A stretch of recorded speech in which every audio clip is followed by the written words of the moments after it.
And it's like, these kids are getting so talented so young, and it's like, it's just so funny because like, then you have these like 30 to 35-year-olds, 40-year-olds, etc. that are just like, it's like, ooh, AI. And it's like, okay, well then these 10-year-old kids are going to come for your job. But then if you look at it in the sense that it's like, this is actually a very like normal back to the old ways process, because you used to be taught things as a kid and you used to be able to implement them and you used to feel useful, and like you never look at it because there's money attached to it. People are all like, oh, that's like a weird thing to do, and it's like, no, that's like actually the whole purpose of like a community ecosystem. It's like teaching these young people these valuable skills and then them be able to implement it and put it into practice, so that by the time it's like they turn 20, they're teaching it to other people, and then that's getting passed on a lot faster and faster. Like for me, the first time that I ever even met an entrepreneur was when I was 22 years old. I'd never met a single business owner in my entire life, and like it was like at the headquarters of the startup that I worked at. So I worked at Look, which is this Canadian glasses company. When I started at the company, there was about 11 stores across Canada, and by the time 3-4 years later that I ended up leaving, they had 35 stores across Canada. But when I was a first-time store manager, I used to go to these like QBRs, like quarter business review meetings, and I got to go to the headquarters for the first time. Felt so cool because I was like, wow, people think I'm like reliable, people think I deserve responsibility, and people think that I know what I'm doing, and stuff like that. And then I'd go into these corporate headquarters, and like then I got to meet the marketing team, I get to meet the finance people, and I get to meet the product development team, and the CEO told us their story, and she started her business at a kiosk in the mall. Like so actually she basically used to work for Luxottica, the biggest glasses company in the world. And she saw the profit margins, and she was like, oh, I could do that. So she saw an opportunity in the market, she put it into practice, making glasses for $150 with free lenses, started going to a mall kiosk, started, just like selling glasses there. They started off online, but then they had their showroom to do that, and people would just come into the headquarters and be like, hey, I was going to order these online, but can I actually just try them on before I do? And so they created the showroom. And for me, like, I heard this story for the first time, like, maybe 7 years ago. And it's like, I don't even, actually no, 10 years ago, because I was like 22 when I heard it. And so that to me was the first time that I ever saw somebody talk about the steps that they took in terms of their thought process, in terms of the problem that they saw, the solution that they did, the action that they took, the lessons that they learned from it, and the outcome of prosperity that I ever met in entrepreneur's journey. And if I didn't do that, I don't think I'd be able to do that. Let's get started on episode 2. We are going to be talking about automations, AI, and building the foundation first. So we have Kaylee and Lance with me. Let's just dive in because we were just talking about it, and we already have so many ideas. So let's get it rolling. Yeah, who wants to start? Like I said, we're gonna go down the rabbit hole on it, man. It's gonna be interesting. It's gonna roast me. So let's do that. Okay, so I have started, automating a lot of tools inside of the business. Right now, I'm focusing on like conserving energy with my team because I have a very small team. We're moving very, very quickly. So that means that we're spending a lot of money and a lot of energy. And I'm trying to conserve energy as much as possible. So then that way, we start to like get back some of the time that we're putting into things. Because like if we can use finances and energy to keep going at the rate that we're going, then that will save us time, which will condense us to work at lightning speeds. So the way that I'm planning on doing that is by if one of my team has to do something more than once, I'm just automating it immediately, even if it costs me a ton of money to get it going, even if it's not the right time to focus on building out this specific system. Like sure, we could be making more money if we just drop everything and we just keep hiring more people and we just keep trying to go as fast as we can as a machine. But for me, that machine's going to burn out really quickly if I do it that way. So I'm focusing on, I brought in, like an automations team, basically to help build out an omni-channel operating platform. So we're focusing on end-to-end fulfillment. So from supply chain development to, sales and marketing through the AANIIN platform and obviously their websites and wherever else they're selling their products to distribution. And then, far beyond that of supporting the actual businesses itself. So we've started building out this tech platform that is integrating all these other businesses that I'm working on with Kaylee, with you, with a few other partners of mine. And basically this platform is at the center point of the ecosystem that we're building. And it's like, I don't need to do that, but I see the purpose of doing that now because it will set us up for a strong foundation and, hopefully get us into space. Get us into the atmosphere and just get it going. But it's like right now I have one of my staff, she's focusing on her, onboarding vendors, which is very, very tedious. And when it's done wrong, everybody's unhappy. We're unhappy, the vendors are unhappy, the customers are unhappy. And we're working through these specific pain points right now on purpose because we need to see what is making us all miserable so that we can fix it. So that's kind of the first step that we've been working on lately. And when I go over this all the time, it's like right now, 95% of companies, they're like, we need AI. For what? We don't know. We just need AI. What are you going to do with it? We're not really sure. And you're a little bit different because you're a founder. Well, you're a founder and you're kind of in the newer phases. You're kind of in the middle phases, but you're still newer-ish and don't quite have tons of scale yet on stuff. And so it's easier to implement smaller things there versus some of these companies, they're not set up for AI to actually be meaningful because a lot of the things with AI, right, at least the first pieces, are getting actionable insights on your data and getting things in there. And that means your data needs to be cleaned and stored. And we talk about this all the time with my CTO. The data is... scientists now, or researchers, even though Elon Musk hates that, I think they're just engineers. They need to clean up the way the data is stored so you can actually go and get useful information from it. Because right now it's a disaster. Most big companies, that's why you don't see things meaningfully get done because the data that they need to train on is just garbage and they don't have it anywhere. And so there's still a lot of stuff going on. But for everybody in it, especially our youth, that are going into the world, like AI levels the playing field where you no longer have to be technical, and you can build companies just based on what we just talked about just now, and anything that we just talked about, right? Like you've seen it all the time in the stuff that you're doing. And what were you talking about? You were talking about small businesses, and that's what you've been helping them with, right? Yes, that's my business. It's like virtual operations support, and I help the leaders and visionaries and small business owners just kind of set up the back end of their offices. And that's what they need the support with, is just understanding the tools that they're utilizing, and again incorporating these like redundant like tasks that they're doing and automate it. Like there's a lot of the systems that we use as like example, like Google Workspace has all these little setting things you just turn on and activate, and they'll have templates, they'll have a daily agenda set to them, they'll get all these different tools they can utilize as a small business owner, but they don't do it. So I help them like just see that, or I set them up for set it up for them, their systems, and again, just having those conversations, even just how are they running their business as far as their CRM system, their website, and all that. So I build those components for small business owners and organizations. Yeah. Well, it's gonna be interesting, and that's where I think there's gonna be tons of opportunity for not just our kids and our people, but anybody in general. If you like literally look at any part of the value chain, along automation or data or anything else, like you're gonna see a ton of opportunities in every single spot to, like, if you know anything about AI, like guys, just mess with it and just play with it a little bit, and you'll be able to, it's going to move the world so quickly. Like we're already past kind of layer one, which is like the big large language models, LLMs, like ChatGPT, most notably, you guys know. But we're actually into layer two now, which is a lot of these programs being built on top of these frontier models, because just to play in the frontier model game like 5 years ago, and I think it was Larry Ellison that said something interesting, which is fascinating. He's the owner of Oracle. He goes, just to get at the game or the table, if it's a poker game, your buy-in is $100 billion just to get in that game. Well, the cost of that has come down. Like in our company, we just bought 2 NVIDIA, the supercomputers, and you buy 2 of them, you connect them, and you can run basically LLM models on it and do training and do inference training. And so it's amazing. And what's crazy is people are like, well, that doesn't mean anything to me. But here's just nuts and bolts. What cost $100,000 roughly 5 years ago, you can now get for 10 times less, or roughly about $16,000. Yeah. And it's going down. And that plays into something with AI, which is interesting. And this is important for everybody to realize where we are in the phase of this. Like we're super early. Yeah. We're super early.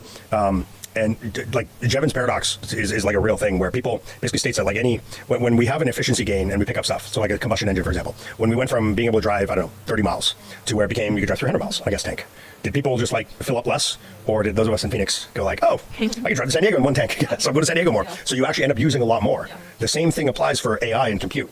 So because it's costing a lot less and the value, like it's down here, it's going to continue to drop. We're having entrepreneurs on this side, and hopefully a lot of our people as well, that are going to be like, oh, we're going to go build all these things over here because it costs like nothing anymore. And so it's like, that's where we're going, and it's going to only accelerate. And people are like, I know people are scared of it, but it's like, guys, don't be scared. Like you can't stop it, 1, but 2, be part of the conversation. It's like being scared of electricity. Like electricity is everywhere. Like fridges. Like I don't know if you guys have seen that one like video that's like usually, it makes its round every quarter or so. It's like viral, and it's like basically like black and white, and it's people on the streets walking past like a refrigerator salesman, and people are just like, oh well, like that means like our foods won't be like as fresh, or like this means like this and that, and it's like they're questioning this refrigerator. It's like, think about looking back at that exact moment and how stupid and how much of a waste of time that was, because it's something that we integrate in our kitchens, and people still cook, people still order food. It didn't take away anything from society. It focused on added value to that. Well, okay, so I started a TikTok channel, and it's all AI generated. I'm not going to tell anybody. No, but it's data focused. It's data focused too. And I see the comments that I get on some of my photos. They're like, why are you all focused on empowering She's AZ native beauties. But they're like, why are you, it's not creative, you're not being creative, like you're causing harm to the environment. So again, as us as native people, like they're putting environmental impact with AI. So even just like this empowering like TikTok channel, like I'm pushing out this really good content, and I'm getting pushed back by native people. Like, why are you using AI? Like impacts, you know how much water it takes just to generate one photo, and like I have a whole. Okay, I'm going to jump in real quick to help you on this. I'm going to jump in real quick. This is important. People say, so this is a misconception for everybody out there. Data centers are literally almost the greenest buildings that exist, and people are like, well, there's no way they use so much electricity. It's like, no, what you don't realize is, and people point out water, for example. Roughly, you need about 700 million gallons of water for 100 megawatts. That's an allocation of water, and then it goes immediately once it's done back into the ground. And so these are not what they used to be. So what Haley's saying, like, yeah, guys, this is fun. Things found in fact are important, and this is what is. Oh, listen to your elders all the time. Yes, we listen to our elders, but maybe you should go find truths first. So there's a lot of misconceptions, and don't go with a lot of, to be honest, bullshit and untruths out there, because it's not, and you can't stop the progress, I promise. So you gotta participate and be part of it and learn. And I know like what you would be expected to do. What are you supposed to stop caring for your son? Are you supposed to stop living your life? Are you supposed to, just film content all day long and be like, oh, I'm just going to do it all myself? It's like, then that provides no value for you as a human being with lots of thoughts and opinions and creativity. What makes you better? And value. It makes you better. AI. So, well, but that's exactly like, right? Like you're an A player. So AI, what I think it's going to do, and what I've seen so far is, and people are going to roast me for this, but I think it creates hyper-capitalism. Yeah. So, but the other side of that is what people don't realize is, in my opinion, I think, and we can go, this is a whole different thing, we can go down the rabbit hole on this, but it's going to create a universal basic high income. Like everybody, there'll be no poverty anymore down the road. Yeah, but you're talking about that. Okay, there you go. So, but it's people who are already A players are going to get better. Yeah. And so people that understand how to use AI effectively, we were just talking about this before, we won't say who it was, but using it effectively, like the way Haley's talking about, that's one of the ways to use it. Because yes, you could sit there and film content, and ours is a little bit different because we're actually talking about this stuff. So we need to be here, but maybe we don't have to be here in 20 years. Then there'll be a robot and we'll clone ourselves and whatever. But yeah, that's how you move forward on stuff. And guess what? It makes you more productive. Create a channel, eventually maybe monetize it and all this other stuff. But that's one of the ways. And guess what? Any of you can go do that right now. Yeah. My 10-year-old uses AI. I told him when we did the dad jokes, I said, just go ask AI for dad jokes. And we're having fun with it. Right. And now that he has access, because his school gave him those little Chromebooks to do schoolwork and stuff. And he's like, he's on Mom. He goes, I had a project with my group at school. He's 10 years old. And he goes, and we had to do a pitch. We had to sell something. And I was like, okay, what'd you sell? And then he goes, I had to sell a pencil. And I was like, oh, okay. And he's like, and I put it in AI, so it gave me, I had to sell paper or something. And he goes, and I put it in AI, and I was like, babe, I was like, use AI responsibly. I was like, don't use it for everything. But he's just been playing with it and learning how it's working. But he's like, our team did the best because we had this one single liner of selling that amazing. One item. Yeah. But it's amazing. So literally, my buddy started these kids' business fairs that our kids go to every year, and they go to make their own businesses and everything else. And now there's 5,500 around the world. But you guys walked in, you saw the tomato plants up front. Yeah. That was my youngest son, Cruz, who's 7, by himself, without my help. He wrote down all the questions because he was like, well, I need to figure out how much it's going to cost me to buy these, how much I can sell these tomatoes for. And then he worked out what the average is, because he has some big ones, some small ones, and he worked it all out and used it and then built himself a little business plan. I think I have a picture on it somewhere. I'll just maybe I'll post it on this bottom of this so people can see it. But this is the kind of stuff, there's 0% chance I would have had to be able to do that 7 years old. And as long as they stay creative, and that's why I think our people have a natural inclination, is we're pretty creative people just by default. Yeah. That actually has been shown where a lot of kids are starting to be not creative, but our people are naturally creative, and that's a ginormous advantage. I don't know. It's an interesting, it's good that because we all have our stories, right? How we became entrepreneurs and how things happen, and the way it happened before is going to be a lot different than now, because what I think is going to start occurring is you really have kind of 2 tracks in education, and especially knowledge work is basically 0 at this point. Sorry, if you're a knowledge-based person, yes, great. You're either really deep in a couple areas or one area biology or robotics or something like that, or you're mostly a generalist across 6 to 8 things, and you know a handful of things, and you have a lot of lived experiences. And I think we have a thesis in our company that a lot of the big companies are going to be built by people who are non-technical but have a lot of experience in very deep areas, and they know the problems, and then you can build these things with AI, and it's going to be fascinating to see, because now kids, if they have those experiences, you have lived experience, you can use AI to help you literally build and go so far into the weeds as far as you want to know, and you can ask the question and prompt it correctly to learn. Literally your learning curve and the iterative cycle to thesis, test, result, iterate is now this. First, it was fucking months, so good months. Now it's hours or minutes, or 15 minutes to find a really good business plan. Yeah, well, it's so funny because I feel like people are so hypercritical of me. They're like, Chelsee, why are you doing so much? And how do you do so many things so fast? And I'm like, because I can. Yeah. People throw rocks at things that shine. Yeah, and it's just one of those things that I'm just I feel I've always felt like I'm doing something wrong. Yeah. Every single time I was in school, every time I would say something to my parents, every time I would say something to my friends or my family, until I got into the entrepreneurship space, I constantly felt like I was just doing something wrong. I was too much. I was too hyper. I was too passionate. I was too crazy. People used to call me the crazy native in school and stuff like that. And it's I realized very quickly in entrepreneurship, oh no, I'm gonna be so good at this because everybody constantly talks about doing things. I'm the only one who actually does it, and it's hilarious seeing people's perspective of that now, knowing what I know now, and it's just I still feel like I'm doing something wrong sometimes. It's when you go to touch something and somebody swats your hand, that's how it feels. But then you start to realize oh, the people who are doing it are not people that I even want to be. It was GoFundMe. So GoFundMe. Okay. So GoFundMe existed way before it ever became really big, and it was self-bootstrapped. And what ended up happening was they were early, and it didn't take off. And these guys still had their own jobs. They didn't take any outside money, so they're doing it on their own. There's 2 founders, but it didn't take off until timing, because the payment systems came up. So PayPal got really big, Stripe got really big, all these payment companies got really big, and then weird, there's a GoFundMe thing, and so now it's easier, and you marry those, and all of a sudden the timing, boom, goes right, and now they're a multi-billion-dollar company. It grabs the bucket, because you see that everywhere in the country. But the younger ones now, and everybody else in our generations, are starting to finally hey, hang on. We're starting to all come together. And we're going to go build cool stuff. And, hang on, I need something like Charles, or hey, I need this. You guys have this, or you guys ask me something, I need this. And that's how anything gets built. People don't realize it scales all the way to the very top. In order to build great companies, they're built on people. And you have to have great culture. And if you don't push that down into organization as a leader, you can't do it. And that's why it's interesting with the AI piece. That's why I was I don't know if it's there yet. I think the data stuff is going to be fascinating, but I think the way for it to permeate completely through an organization, I think we're a fair ways away from that, because what I think it will actually do, though, this is interesting, I think people with higher EQs and people with face-to-face or more personal businesses will become much more valuable in the future, like servers, because you're going to have a lot of people already starting to see it. Like serving industry took a dump during COVID, but now it's actually starting to come back up because a lot of people are losing their jobs. But a lot of knowledge workers, like engineers, for example, junior software engineers are not getting hired because AI can do a lot of your coding stuff. And that was one of the highest paid jobs before. Yeah. And it hit a peak, I think, in 21 maybe, but it's down, way down on that. So like you're going to see all this stuff shift a ton in AI. Oh yeah, just my background in co-working spaces and membership, like just co-working in general. Community professional for 10 years, and even I've been having conversations because people are like, how do we get people to still like buy memberships or be a part of this place? I said, because of COVID, things are shifting now. It's like people will pay to be there. Yeah. I said, you can have a membership or whatever. I was like, people are going to pay money to be there and be present and experience these experiences or events. And I was like, you can start off, have a co-working membership, like just a simple like $50 a month. And I was like, but they will pay $100 just for them to access that space and be around people. Yeah. So there's a shift of like, okay, well, we're virtual, we can get on this webinar, do whatever, but they will pay now to be there. Yeah. There you go. I mean, but there's not really a space for like actually Native American indigenous entrepreneurs. Like there's just nothing. There's nothing that exists. And some nonprofits. There's some nonprofits, guys. We're gonna go ask a bunch of you for a bunch of money. But even some of them still don't know how to build that community, even though we're community-oriented people. They don't, because they come to me and ask, how are you building community? Because I built community in Chicago for 3 different companies, and I'm one of the top to do it. I did the whole ecosystem. I just need to open up my own co-working space. So they come to me like, how are you building a thriving ecosystem of entrepreneurs, of small business owners, nonprofits, and stuff. So even us as indigenous or like nonprofits, they're still struggling how to even maintain or keep their communities healthy, I will say. And it goes again going back to just like how empowering each other. I found more empowerment from non-native people. All other ethnicities.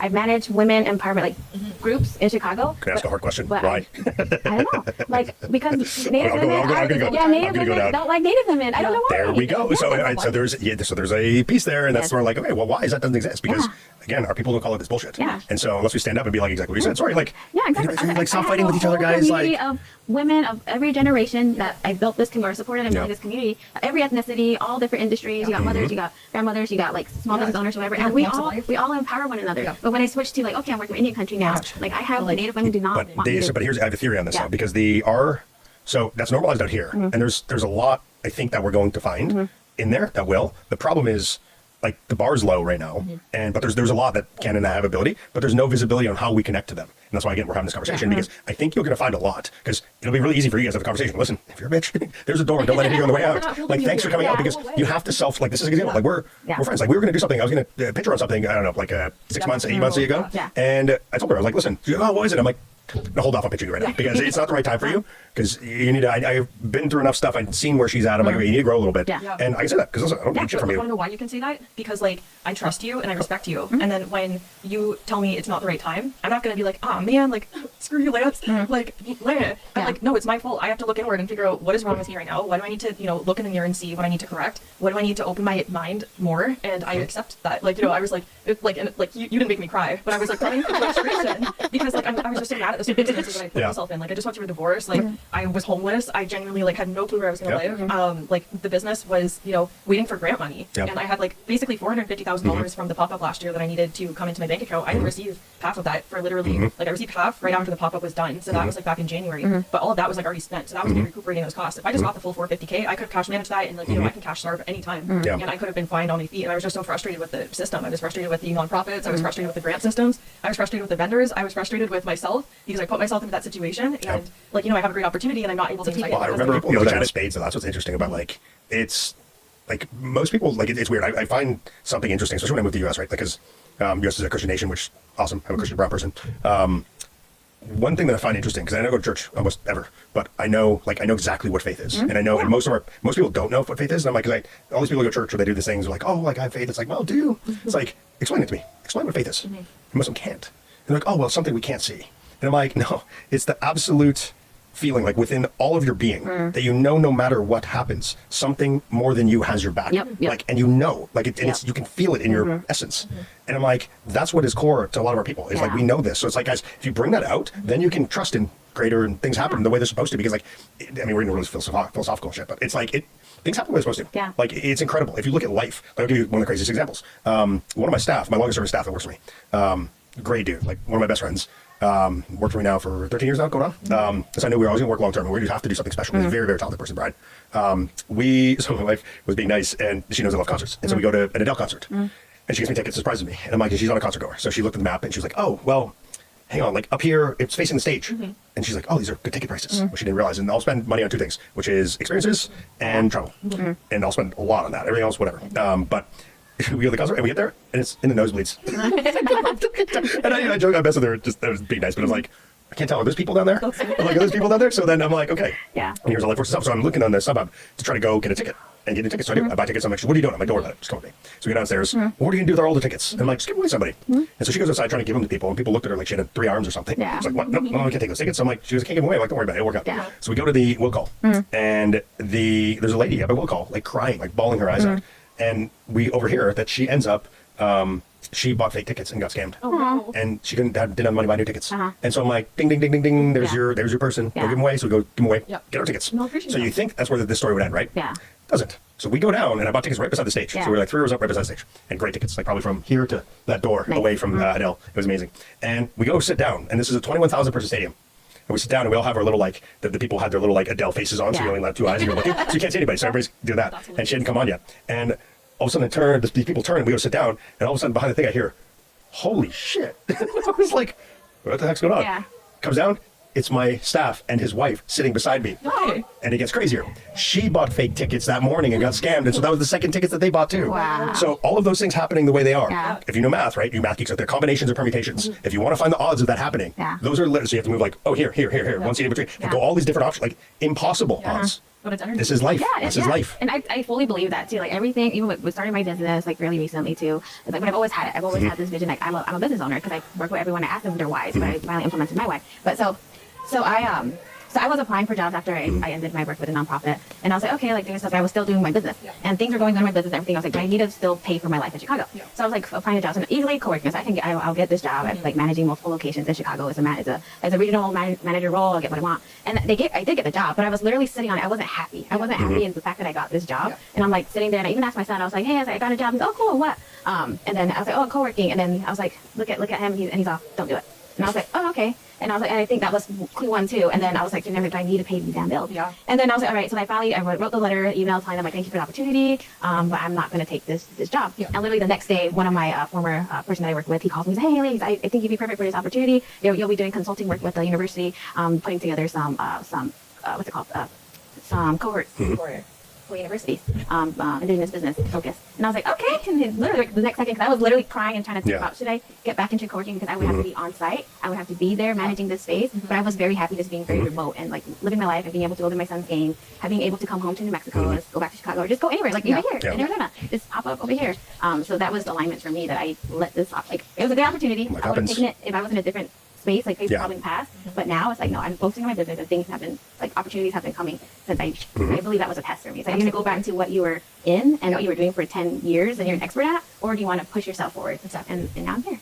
There's something crazy that happened. Well, I'm going to save this for later on when we chat, but this will be a great conversation for later on, because something that just happened today is exactly what you just said. I had something that just cleared out the way to make sure that I have to focus on what I need to right now. Like crazy. Which is big And picture fit. it's too soft or too new, still a little emotional to talk about, so I don't want to talk that's about all it. right. It's We'll crazy. look into it whenever you're ready. Bananas. So. All right. Well, thank you both for sharing your stories. I had a great conversation with you guys. That was actually so much fun. At like halfway through, I was just like, this is so like, amazing. But it's like, it's true. Like, it's the energy that is like being like reciprocated back and forth. Like, it's really funny because on my video calls, most of the time I'm like 70% speaker. And I'm so happy sitting here listening to you guys. So thank you for making me shut up for once. Have conversations, right? Yeah, exactly. All right, Manywounds, for joining us. We'll see you on the next episode.